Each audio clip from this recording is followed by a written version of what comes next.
ഷാർജയിൽ നടക്കുന്ന കുട്ടികളുടെ വായനോത്സവത്തിൽ പുസ്തകങ്ങളെ സ്നേഹിക്കുന്ന കുട്ടികളുടെ തിരക്കാണ്. 12 ദിവസം നീണ്ടുനിൽക്കുന്ന മേളയിൽ ഇന്ത്യ ഉൾപ്പെടെ വിവിധ രാജ്യങ്ങളിൽ നിന്നുമുള്ള പ്രസാധകർ പങ്കെടുക്കുന്നു.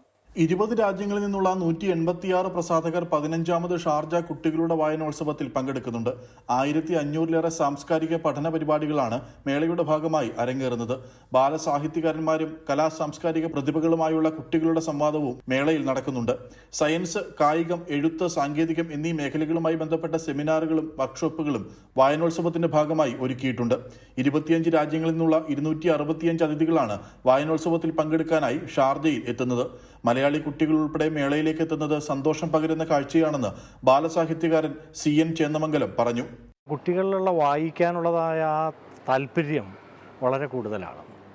നമ്മൾ എഴുത്തുകാരെ പ്രത്യേകിച്ചും കുട്ടികളോടൊപ്പം ഓടിയെത്താൻ പ്രയാസപ്പെടുന്ന ഒരു കാലഘട്ടത്തിലാണ് നിൽക്കുന്നത്. അപ്പോൾ എഴുത്തുകാരനാണെങ്കിലും പ്രസാധകനാണെങ്കിലും അപ്ഡേറ്റ് ചെയ്യപ്പെടുക എന്നുള്ളത് വളരെ ആവശ്യമായൊരു കാര്യമാണ്. മലയാളി കുട്ടികൾ ധാരാളമായിട്ട് പുസ്തകങ്ങൾ സ്വീകരിക്കുന്നുണ്ട്. മലയാളം മാത്രമല്ല, മലയാളത്തിലുള്ള പുസ്തകങ്ങളും സ്വീകരിക്കപ്പെടുന്നുണ്ട്. അതുപോലെ തന്നെ ഇംഗ്ലീഷ് ഭാഷയിലുള്ള പുസ്തകങ്ങളും കുട്ടികൾ കൂടുതലായിട്ട് വായിക്കുന്നുണ്ട്.